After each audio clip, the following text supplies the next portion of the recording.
자, 오늘 부활 이후의 첫 주일입니다. 그래서 어떤 말씀을 전할까 고민을 많이 했는데 부활 후 첫 번째 주일 제목은 부활인가 불멸인가는 제목을 가지고 말씀을 같이 나누기를 원합니다.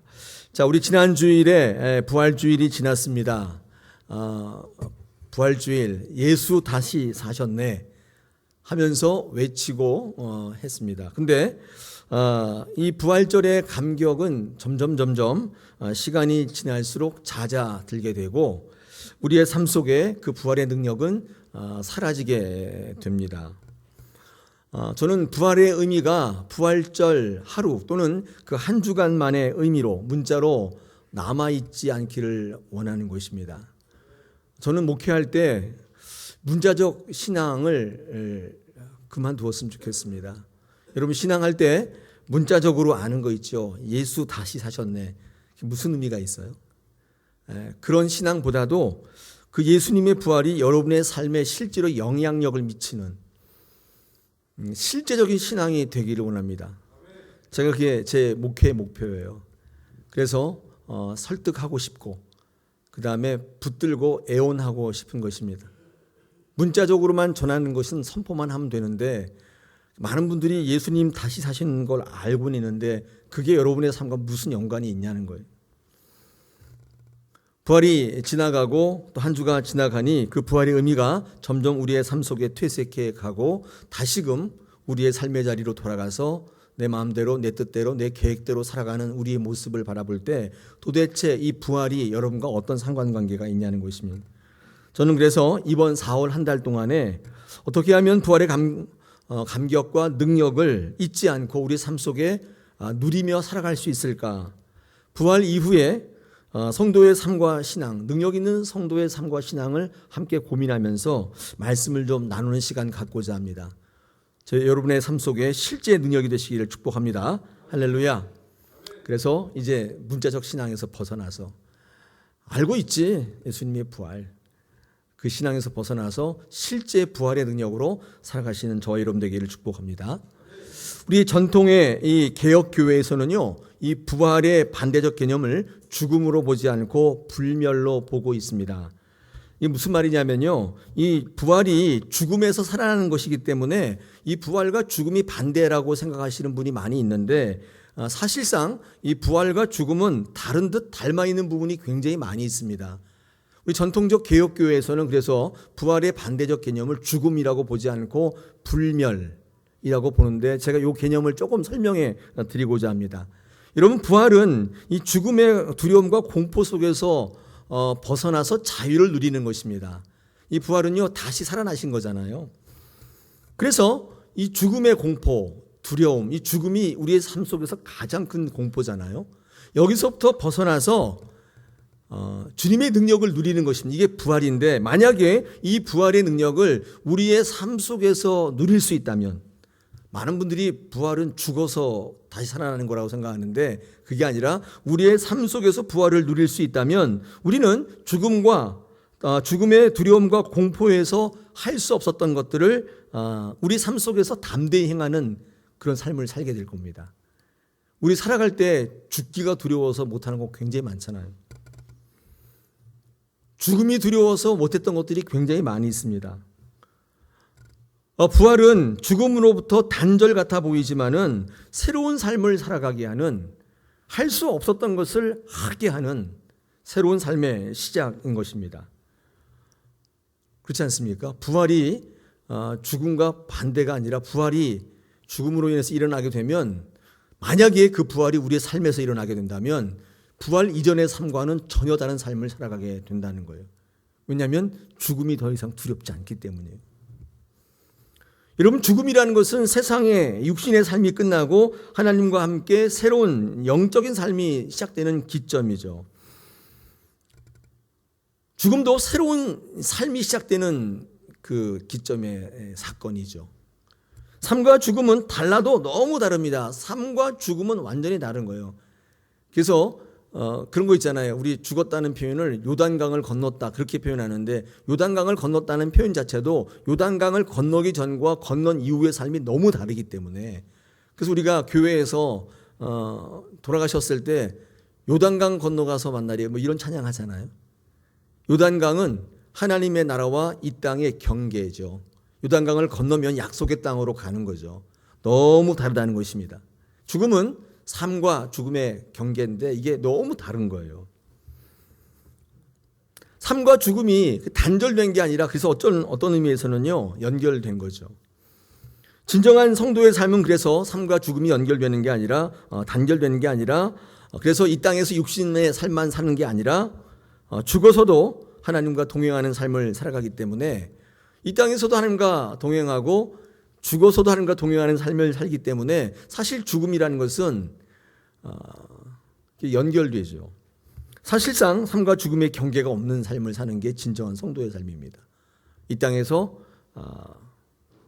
하나님과 동행해 살고 하늘나라가 하나님과 동행해서 사는 거예요. 그게 확장되는 것이죠. 그러므로 성도에게 있어서 죽음은 세상에서 하나님의 나라로의 확장된 삶을 이야기하는 거예요. 세상에서 하나님과 동행하다가 그 삶이 천국으로 확대되는 것입니다.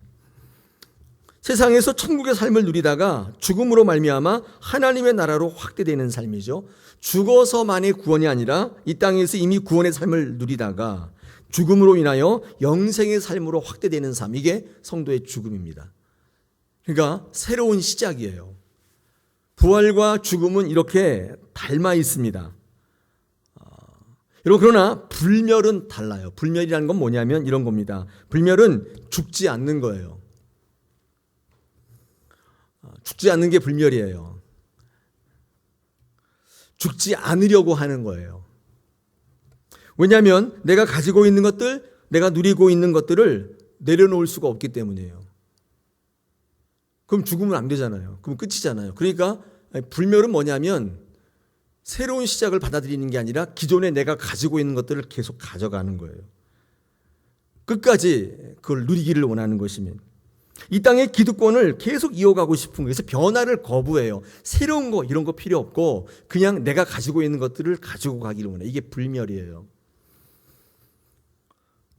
예수님이 계셨을 당시에 4개 분파 있었는데 그중에 사두개인이 부활을 부정했습니다. 그 이유가 뭐냐면 이 이유입니다. 그들은 기득권층이었어요. 갖고 있는 게 많았기 때문에 부활 같은 거가 있으면 안 돼요. 이걸 계속 가져가려면, 계속 누리려면 부활보다는 불멸을 믿는 신앙이었다고요. 죽어서 다 없어지고 새롭게 시작하는 게 아니라 내가 있는 것을 그대로 가지고 가고 싶어 했어요.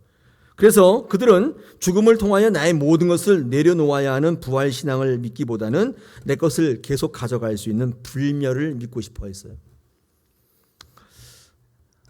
오늘날 많은 성도들도 부활의 신앙을 믿기보다는 불멸의 신앙을 믿기를 원하는지도 모르겠습니다. 여러분 어떠세요? 여러분 가지고 있는 것들을 그대로 갖고 가고 싶지 않으세요? 다 놓고 새롭게, 새로운 변화를 통해서 새롭게 출발하고 싶으세요? 여러분 만약에 불멸의 신앙을 원한다면 그때부터 부활의 신앙은 우리의 삶 속에서 역사하지 못하고 사라져버리게 되는 것입니다. 불멸의 신앙을 원할 때는 이 세상에 매여 살게 돼요. 이 세상의 것에 매여 살아요. 이 세상의 것이 사라질 때 여러분도 같이 소멸되는 것입니다. 사도 바울은 로마서 1장 22절에 25절에서 다음과 같이 이야기합니다. 스스로 지혜 있다 하나 어리석게 되어 썩어지지 아니하는 하나님의 영광을 썩어질 사람과 새와 짐승과 기어다니는 동물의 모양의 우상으로 바꿔버렸다. 그러므로 하나님께서 그들의 마음을 정욕대로 더러움에 내버려 두사 그들의 몸을 서로 욕되게 하게 하셨으니 이는 그들이 하나님의 진리를 거짓 것으로 바꾸어 피조물을 조물주보다 더 경배하고 섬김이라. 주 곧 영원히 찬송할 이시리로다. 아멘. 이렇게 적고 있습니다. 이게 무슨 말이죠?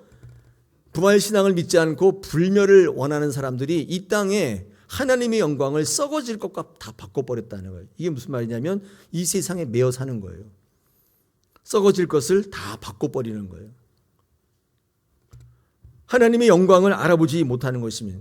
부활신앙이 없는 사람들의 특징이 바로 어떤 게 귀한 건지 가치 기준이 없어져요. 이 땅의 것들을 향하여 살아간다는 것입니다.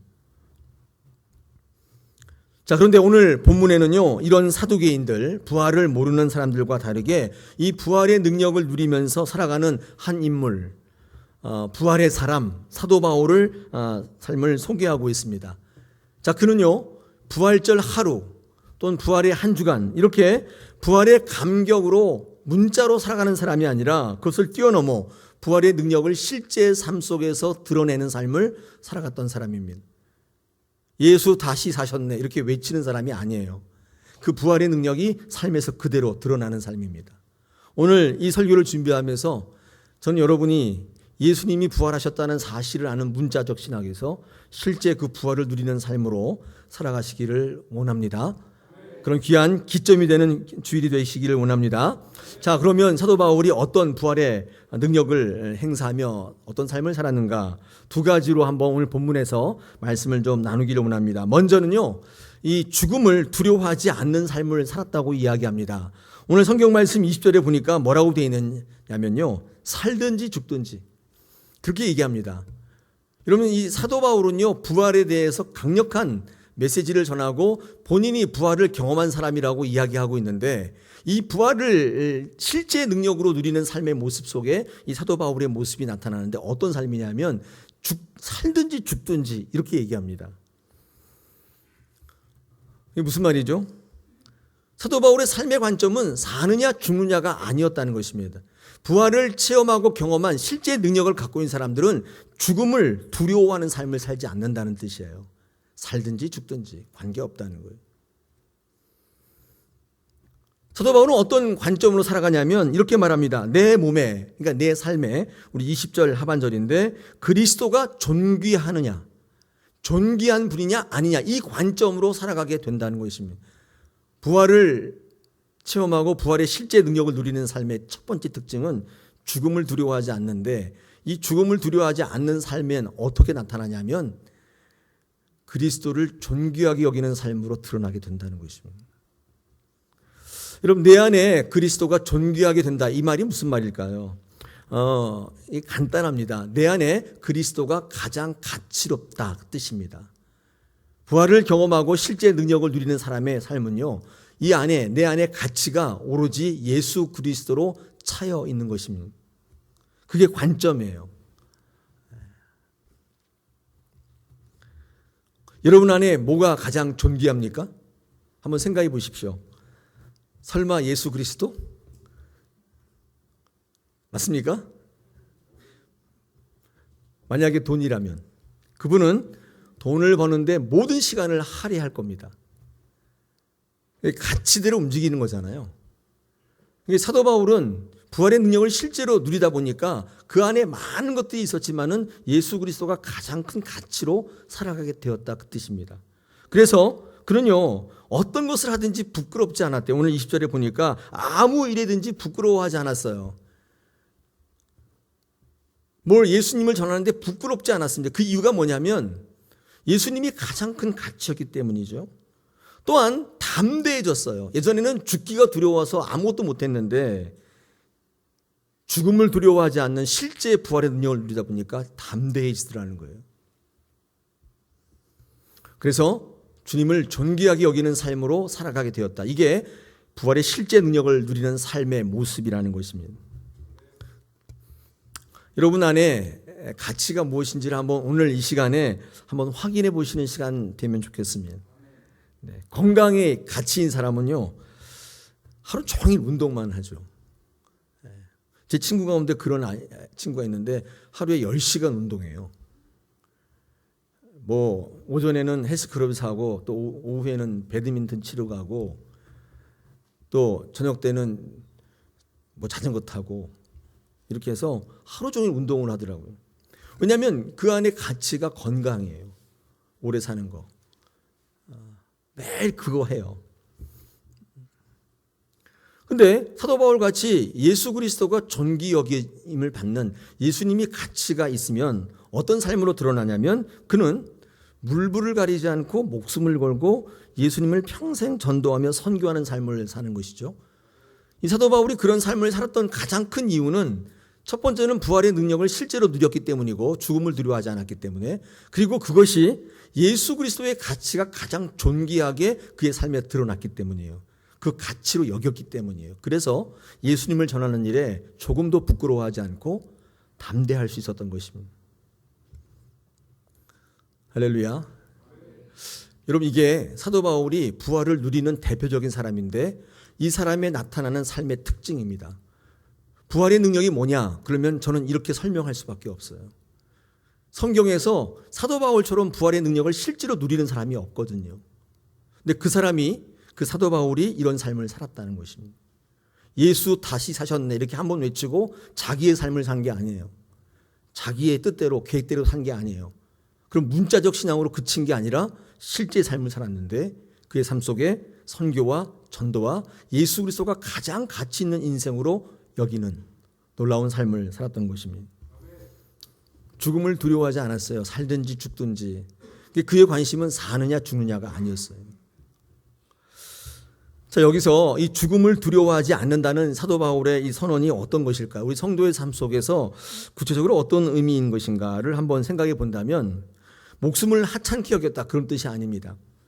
죽어도 상관없다 그런 뜻이 아닙니다. 내 삶과 죽음의 자리에 의미를 내려앉고 그냥 아무렇게나 살았다 그런 뜻이 아닙니다. 이 사도 바울이 고백으로서 나는 죽음을 두려워하지 않는다라는 고백은 우리의 삶에 어떤 의미를 갖냐면 이런 거라고 보여지는데, 이 사탄의 거짓 지배를 받지 않았다는 의미죠. 이게 무슨 말이냐면요, 사단이 우리를 죽음을 가지고 계속 속이고 있거든요. 죽음을 빌미로 해서 계속 우리를 속이고 있어요. 그래서 사도 바울은요, 많은 사람들은 그것 때문에 다 속아 넘어가는데, 그래서 죽을까봐 아무것도 안 하고 가만히 있는데, 사도 바울은 죽음의 의미를 잘 알았기 때문에 사단의 그 죽음을 가지고 자신을 지배하려는 삶에서 속아 넘어가지 않았다는 뜻입니다. 이게 나는 죽음을 두려워하지 않는다는 속의미예요. 성도의 삶에서 누리는 속의미라고요. 여러분 가운데 어떤 분이 나는 죽음이 두렵지 않아 그러면 나는 죽어도 좋다 그런 의미가 아니라, 나는 사단이 죽음의 의미를 가지고 날 속일 때 난 속아 넘어가지 않아. 나는 절대로 죽음을 통해서 사단의 지배를 받지 않아 그런 뜻입니다. 사단은 지금도 이 죽음의 의미를 가지고 우리를 속이고 있거든요. 여러분, 죽음은 사단이 관장하는 영역이 아니에요. 하나님의 영역이에요. 사단이 우리를 죽일 수가 없어요. 근데 죽음의 의미를 잘못할 때 사탄이 그거를 뭐 하는 줄 알고 속아 넘어가는 것이죠. 마치 사단은 자기가 그것을 주관하는 것처럼 여러분을 속이는 것이죠. 히브리서 2장 15절에 이런 말씀이 있습니다. 또 죽기를 무서워함으로 한평생 매여 종로로 타는 모든 자들을 놓아주려 하심이니. 이게 무슨 말이냐면 죽기가 두려워가지고 이 사단에 매여가지고 종로로 타는 거예요. 매일 그러면서 아무것도 하지 않고 죽는 게 두려워가지고 그런 사람들이 있다는 것입니다. 사단이 속일 때 속아 넘어가는 거예요. 여러분, 사탄의 특기는 사기예요. 속이는 겁니다. 왜냐하면 실력이 있으면 그냥 하면 되는데 아무것도 없으니까 사기치는 거예요. 사단의 주특기는 속이는 겁니다. 왜냐하면 그럴 수 있는 능력이 없어요. 여러분을 마음대로 가지고 놀고 싶은데 어떤 게 가장 유용하냐면 그 죽음이에요. 죽는다고 하면 다들 움찔하기 때문에 그걸 가지고 여러분을 속입니다. 그래서 죽음의 의미를 모르고 부활이 없는 사람들은 이 죽음에 매여서 사단의 속임수에 매여서 매일 종로로 타며 산다는 거예요. 해야 할 것들 하지 않고 하지 않아야 될 것들을 해가면서 하나님의 영광을 썩어질 것들과 바꿔가면서 산다는 것입니다. 속이는 사탄의 대명사가 성경에 눈에 보이는 물질적인 것으로 나타나요. 그게 바로 골리앗입니다. 이 골리앗 같은 사람은요, 성경에 나와 있는 거대한 거구같이 이런 그 블레셋의 장군이지만 사실 그 영적 의미는 사단의 속성을 잘 나타내는 그런 대명사예요. 제가 사무엘상 17장을 좀 적어왔습니다. 4절로 7절을 적어왔는데 이 골리앗이 어떤 존재인지를 소개하고 있습니다. 제가 읽어보겠습니다. 블레셋 사람들의 진영에서 싸움을 도두는 자가 왔는데 그의 이름은 골리앗이요 가드 사람이라. 그의 키는 6규빗 한 뼘이요 머리에는 노투구를 썼고 몸에는 비늘 갑옷을 입었으니 그 갑옷 무게가 놋 5,000세겔이며 그의 다리에는 놋 각반을 잡고 어깨 사이에는 놋 단창을 메었으니 그 창자루는 배틀채 같고 창날은 철 600세겔이며 방패든 자가 앞서 행하더라. 이 골리앗이 어떤 존재라고 얘기하냐면 키가 6규빗 한 뼘. 한 규빗이 이거거든요. 45cm 정도 된다면 6규빗이면 270 정도 돼 2m 70이에요. 조금 더 보태가지고 6규빗 한 뼘이라 했으니까 한 3m라고 칩시다. 저랑 2배예요. 그럼 너 1m 50이냐? 그건 아니고요. 네. 2배. 이렇게 쳐다봐야 돼. 이렇게. 이게 싸움이 안 되겠죠. 목이 아파가지고. 엄청 거구죠. 또한 오늘 아까 읽었던 5절에 보니까 갑옷의 무게가 5,000세겔이래요. 이게 현대 도량용으로 바꾸면 57kg. 그러니까 웬만한 살찐 여인 하나를 업고 있는 거예요. 원래 보통 여인은 한 40kg 되지 않아요? 아니에요? 네. 제 아내를 기준으로 말씀드렸더니 57kg면 살이 좀 있는 여인을 하나 얻고 있는데, 그리고 이 창자루는 배틀채 같은데 그 무게가 600세겔 7kg에 창날만 7kg인데 여러분 한번 생각해 보세요. 이러고 싸울 수 있겠어요? 이러고 효율적으로 싸울 수 있겠냐? 이런 싸우려고 나온 자의 모습이냐 한번 생각해 보세요. 어떤 분이 힘이 있으니까 되죠. 여러분 힘이 아무리 있어도 무게를 가볍게 해야 승산이 있는 거죠. 힘이 있는데 무게가 더 가벼우면 더 승산이 있는 거죠. 힘이 있다고 저게 무겁게 하고 나오면 못 움직이는 거죠. 승리하려면 반드시 가볍고 기동성을 확보해야 되는 거잖아요. 근데 딱 나왔는데 보니까 여자 하나를 업고 있고 뭘 하나 들고 있는데 움직일 수가 없는 거예요. 그렇다면 골리앗의 외모가 왜 저렇게 거창하냐? 이유는 한 가지예요. 속이려고 나온 거예요. 봐라, 엄청나지? 싸울 생각하지 마. 오면 죽는다. 아예 엄두를 내지 마. 나 원래 이런 존재야. 속이려고 온 거예요. 오늘 4절에 싸움을 도두는 자라고 되어 있는데, 이 싸움을 도둔다는 표현은 히브리어에서 부추긴다는 표현도 있지만 위축시킨다는 표현이 있습니다. 이 골리앗은 싸움을 도두는 자인데 위축을 시켜서 아예 생각을 없애버리는 거예요. 속이고 있는 거예요. 나 이런 대단한 존재니까 오면 너 죽는다. 이 심리전을 통해서 속이고 있는 것입니다. 이스라엘 백성들은 오늘 11절, 17장 11절에 보니까 사울과 온 이스라엘이 블레셋 사람이 이 말을 듣고 놀라 크게 두려워했다. 그들은 속아 넘어갔는데 다윗은 속아 넘어가지 않았어요. 저게 사울로 나온 놈이 아니구나. 저런 애한테는 갑옷 입을 필요도 없고 창도 필요 없어. 칼도 필요 없어. 돌이면 돼. 왜냐하면 움직일 수가 없으니까 물맷돌을 가지고 이 골리앗을 쓰러뜨리지 않습니까? 다윗이 골리앗을 이길 수 있었던 비결은 잘 알았기 때문에, 사단이 어떤 존재인지를 알았기 때문에 죽음을 가지고 장난을 치고 여러분을 속여서 거기에 매여서 아무것도 안 하게, 예배도 안 하게, 기타 어떤 헌신도 하지 않게, 죽을까 봐, 망할까 봐 매여서 종노릇하게 만든다는 것입니다. 사단이 노리는 것이 바로 이거예요. 다윗은 예수님의 예표적 인물이잖아요. 예수 그리스도께서 부활하셔서 모든 사망의 권세를 이기시고 부활의 실질적인 능력으로 살아가는 우리 대표적인 모델인데, 여러분 만약에 다윗이 그거였다면 다윗은 부활의 실질적인 능력을 누리는 사람이었어요. 그는 속아 넘어가지 않았다는 거예요. 그는 죽음에 매여서 아무것도 하지 않는 그런 인생이 아니었어요. 사랑하는 여러분, 우리 성도가 예수 그리스도를 따라가는 제자라고 한다면 우리가 예수님처럼 살아가야 되지 않겠습니까? 다윗처럼 살아야 되지 않겠습니까? 죽음에 매여가지고 아무것도 안 하는, 그저 내 몸 하나 좋게 해주는 그런 삶을 산다면 부활의 실질적인 능력을 누리는 삶이라고 할 수 있겠습니까? 사랑하는 여러분, 오늘 이 아침에 부활절 이후 첫 주일인데 예수 다시 사셨네, 이 문자의 구원을 가지고 사실 게 아니라 오늘 사도 바울처럼 죽음을 두려워하지 않는, 예수 그리스도가 여러분 안에 가장 존귀한 가치로 자리 잡는 그런 삶으로 드러나시기를 축복합니다. 할렐루야. 고맙습니다. 그래서 이 부활의 능력을 가지고 있는 다윗의 선포를 한번 들어보시겠습니다. 사무엘상 17장 45절입니다. 다윗이 블레셋 사람에게 이르되 너는 칼과 창과 단창으로 내게 나오거니와 나는 만군의 여호와의 이름 곧 네가 모욕하는 이스라엘 군대 하나님의 이름으로 내게 나가노라. 부활의 실제 능력을 갖고 있는 사람들이 외치는 선언이에요. 나는 하나님의 이름으로 간다. 너 뭐 칼, 창 이런 거 갖고 나와봐라. 내가 너를 초토화시키겠다. 박살을 내겠다. 그 뜻이면 멋진 삶이죠. 사도 바울에게 있어서 부활은 더 이상 문자가 아니라 실제의 삶의 능력이었습니다. 그는 죽음을 두려워하지 않았다고 합니다. 사단에게 속지 않았어요. 거기에 끌려다니며 지배받지 않고 오히려 많은 것들을 지배하며 통치하는 삶을 살았다는 것입니다. 전도하는 삶으로 드러났고 부끄러워하지 않았어요. 어떤 자리라도 담대하게 하나님 앞에 나갔던 것입니다. 저는 저와 여러분이 이런 귀한 삶을 살아가시기를 간절히 원합니다. 자, 본문을 통해서 발견할 수 있는 부활의 능력을 누리는 삶의 형태 두 번째가 있습니다. 그것은 뭐냐면 사도 바울은 죽기를 원했다는 것입니다. 그러나 죽을 수가 없었던 삶을 산 거예요. 이게 무슨 말이냐면요. 오늘 21절, 23절 한번 보겠습니다. 거기 뭐라고 되어 있냐면 이는 내게 사는 것이 그리스도니 죽는 것도 유익하다.